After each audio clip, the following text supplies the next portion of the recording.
और आज होली का पावन पर्व है। आप सभी को इस पावन पर्व की मंगलमय शुभकामनाएं। भगवान वाके बिहारी जी की अहेतु की कृपा आपके समस्त बंधुजनों पे बनी रहे।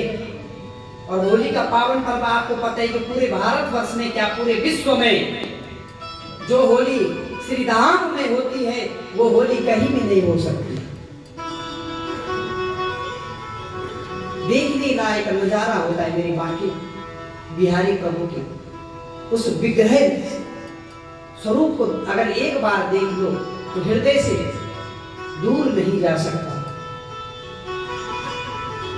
तो आप हम सब बड़े भाग्यशाली हैं कि इस फागुन के महीने, वैसे तो हमारे यहाँ 12 महीने हैं और 12 महीने क्योंकि हमारे 12 महीने के 12 त्योहार है, कुछ ना कुछ होता रहता है इन 12 महीनों में। हमारी भारतीय सनातन संस्कृति के अनुसार तो फागुन की ये होली पूरे भारतवर्ष में बड़े हर्ष उल्लास के साथ मनाई जाती है। और इस होली के पावन अवसर पे गुप्ता जी ने विचार बनाया कि जो बिहारी जी की आदेश होगा पंडित जी वही होगा, नहीं तो डेट आगे पीछे भी हो सकती थी। आजकल बच्चों के एग्जाम भी चल रहे हैं, लेकिन इन्होंने कहा कि गुरु जी जो आपकी इच्छा है और जो बिहारी, मेरी इच्छा तो प्रभु की है। तो ठाकुर जी की इच्छा से ये कार्यक्रम, क्योंकि बुजुर्ग बंधु माताएं कई बता रहे थे कि पंडित जी प्रचार प्रसार तो पहली बार इस क्षेत्र में आए हैं ज्ञान गंगा। वैसे तो ये पुण्य क्षेत्र है, लेकिन आपके इस पावन क्षेत्र में, इस कॉलोनी में भगवत रूपी गंगा, भगवान ने जन कल्याण के लिए 2 धाराओं को प्रभावित किया। एक तो चरणों से भगवान के गंगा, जिस गंगा से हमारे कई जन्मों के पाप, हम अपने पापों को धोने के लिए वहां गंगा के पावन तट पे जाते हैं, लेकिन वहां जाने के लिए गाड़ी चाहिए, घोड़ा चाहिए, तब जाके आप गंगा जी में डुबकी लगा सकते हो। लेकिन ये ज्ञान रूपी गंगा, इस गंगा को आप कहीं भी ले जा सकते हो। तो ये आपके बीच आइए, तो इस ज्ञान गंगा में गोते लगा के अपने जीवन को धन्य बनाना है। कल की कथा में आपने श्रवण किया कि ध्रुव जी बड़े भागवत भक्त हुए केवल एक गुरु कृपा से, क्योंकि गुरु विधि भवनिधि तरहि न कोई, शिव विरिंच विष्णु के होई। भगवान ने इस धरा धाम में अगर अवतार किया तो उन्हें भी गुरु की आवश्यकता पड़ी। और गुरु वो है जो अंधकार रूपी अज्ञान को क्या है ज्ञान में प्रकाशित करे, वही वास्तव गुरु कहलाने के अधिकारी है। ये नहीं कि मैं गुरु हूँ तो ये कोठी भी मेरी है, गाड़ी भी मेरी, बस ये महल भी मेरे नाम पर, वो गुरु नहीं। गुरु वो है जो भक्त को भगवान के मार्ग तक पहुंचाए, वो वास्तविक में सच्चा गुरु है, जो परमात्मा के मार्ग तक ले जाए, जो उस परम तत्व का ज्ञान कराए, वो गुरु कहलाने योग्य है। तो ध्रुव जी के वंश में अंग और वेन हुए। वेन जब राजा बने तो उसने दिग में घोष करा दिया, यंजस्त्वं दंतं हेतुद्विजः यः त्वं द्विजराजये। और संत समझने लगे कि ये राजा उल्टा करने लग गया है, और बहुत जिस देश में ब्राह्मणों का, संतों का अपमान होता है, वो राजा, वो देश, उस देश में कभी भी कुछ अच्छा नहीं हो सकता है। तो राजा ने ब्राह्मणों को कहा, कहीं भी आप यज्ञ ना करो, दान इन्हें ना देना, केवल मेरा ही पूजन करो, मेरा ही जप करो, क्योंकि देहम भवति निप्रह सर्वदेव मयि निप्रह। और सभी देवता राजा के शरीर में उन्होंने वास किया, और पापकृत दारुण के द्वारा इस पापी स्वभाव से ही क्रूर वेन को मार डाला। और वेन के मर जाने से पूरे संतों ने क्या है उनके शरीर का मंथन किया, मनोमंथन करके भगवान यानी पृथु के रूप में प्रकट हुए। बोले पृथु महाराज की, पृथु महाराज की। और सबसे पहले पृथ्वी का उन्होंने दोहन किया और वहां से वसुदम त्वं वसते देवास्त्वं देवानः। और पृथ्वी ने गौ माता का स्वरूप बनाया और पृथु महाराज ने बछड़ा बनकर अन्न आदि सारी औषधियों का उत्पन्न किया। और एक बार पृथु महाराज अपनी प्रजा को उपदेश दे रहे थे कि जो राजा प्रजा से कर लेता है किंतु प्रजा को धर्म की शिक्षा नहीं देता है वो राजा क्या है पाप को खाता है। उसी समय सूर्य के समान तेजस्वी शौनकादि जी वहां आए और पृथु महाराज से कहा, पृथु महाराज ने शौनकादि से कहा कि कल्याण का मार्ग प्रस्तुत कीजिए, कल्याण का मार्ग बताइए। शास्त्र विख्यातम सुनिचितम देवं सयो चित्तम कल्याणवे। कल्याण चाहने वाले को सिर्फ क्या है दो काम करने चाहिए। पहला काम क्या है आत्मा से भिन्न प्रपंचों के अन्य वस्तुओं के प्रपंचों में नहीं पड़ना चाहिए। और दूसरा जो है निर्गुण ब्रह्म प्रति अर्थात सभी प्राणियों के प्रति परमात्मा अनुराग यानी सब में भगवान का ही वास है ऐसी अनुभूति होनी चाहिए। उसके बाद यहाँ परीक्षित जी को सुखदेव मुनि बड़ी पावन सुखदार में इस पावन कथा को श्रवण करा रहे हैं। बोला एक पुरंजन आख्यान है, दो मित्र थे और ये दोनों मित्र क्या है अभिज्ञात है। एक का नाम पुरंजन है और पुरंजन क्या है घूमने के लिए एक नवद्वार वाली नगरी में गया और वहां उसने प्रवेश किया और वहां की मालकिनी जो है वो पुरंजनी है और जिसके पास 10 सैनिक है, सेनापति 5 हन वाला नाग है और उससे वो विवाह कर लेता है। और जरा नाम की कुरूप कन्या से चंडवेग की सहायता लेकर पुरंजन की पुरी पर आक्रमण कर देता है और पुरंजनी को याद करते हुए पुरंजन अपने शरीर को छोड़ देता है। अगले जन्म में वहां स्त्री बना, माल्यध्वज नाम के राजा से शादी हुई और माल्यध्वज नाम के राजा की मृत्यु हो जाने से पुरंजनी सती होने जा रही थी।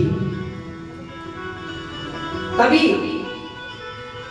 अभिज्ञात आ गया और पुरंजन के पिछले जन्म की कथा सुनाकर उसे अपने साथ ले गया। और पुरंजन अभिज्ञात ये क्या है दोनों जीव आत्मा और परमात्मा, ये केवल समझने का ये तो दृष्टांत है केवल। ये दोनों क्या है जीव आत्मा और परमात्मा। और नवद्वार वाली जो वो पूरी थी ये मानव का शरीर है और पुरंजनी जो है ये बुद्धि है। जरा देवी वृद्ध अवस्था है और चंडवेग ये संवत्सर है। आगे इनके वंशज में प्राचीन रहो के 10 पुत्र हुए और जो प्रचेता गणों को शिक्षा देने लगे। एक बार इनकी भेंट मार्ग में नारद जी से हुई और नारद जी ने कहा कि भगवान को प्राप्त करने का सरल उपाय दया सर्वभूतेषु शांति येन येन च सर्वेन्द्रिय कर्माणा दुस्संजे जनार्दने। जीव मात्र पर क्या है दया करना पहला जो कार्य है और दूसरा जो है हर परिस्थिति में संतुष्ट रहना चाहिए, सुख हो या दुख हो हर परिस्थिति में क्या है अपने जीवन को संतुष्ट रखना और अपनी इंद्रियों में पूरा नियंत्रण करना और ये जनार्दन का ध्यान करते हुए इस जीवन को जीना चाहिए। जितना भी समय हो उस समय को व्यर्थ नहीं गंवाना चाहिए। भगवान का नाम का आश्रय लेके जीवन व्यतीत करना है, तभी कल्याण होगा। और नारद जी इन्हें बड़ी शिक्षा देते, बड़ी सुंदर शिक्षा देती कि आप जिस स्थिति में भी हो, चाहे आप जिस देश में भी हो, जिस वेश में भी हो, केवल भगवान का भजन, एक भी क्षण आपका व्यर्थ नहीं जाना चाहिए। और निर्चेता गणों को नारद जी बड़ी सुंदर शिक्षा देते हैं और ये बड़ी सुंदर भाव से नारद जी को प्रणाम करते हैं कि आपने हमें उस परम तत्व, उस परमात्मा का ज्ञान कराया, बोध कराया। और नारद जी को प्रणाम करते हैं, ये नारद जी धन्य है, आप जैसे संत इस जगत में। और संतों का कार्य ही जगत का कल्याण करने का है।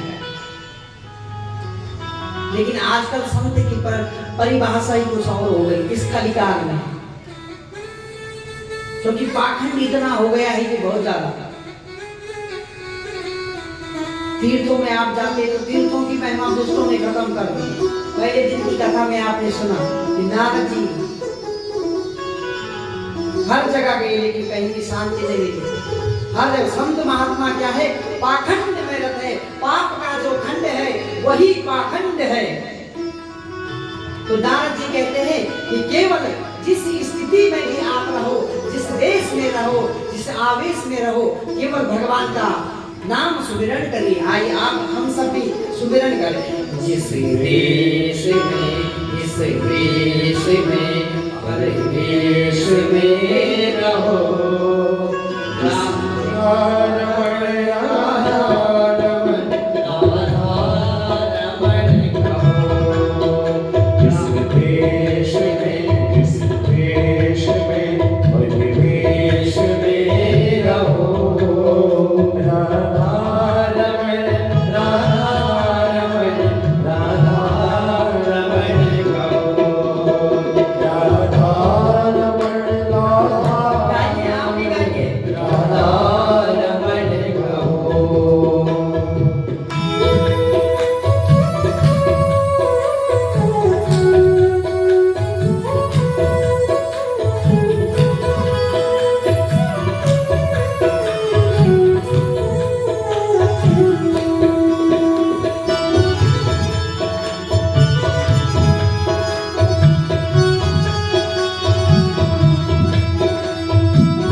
भगवान हर हर महादेव।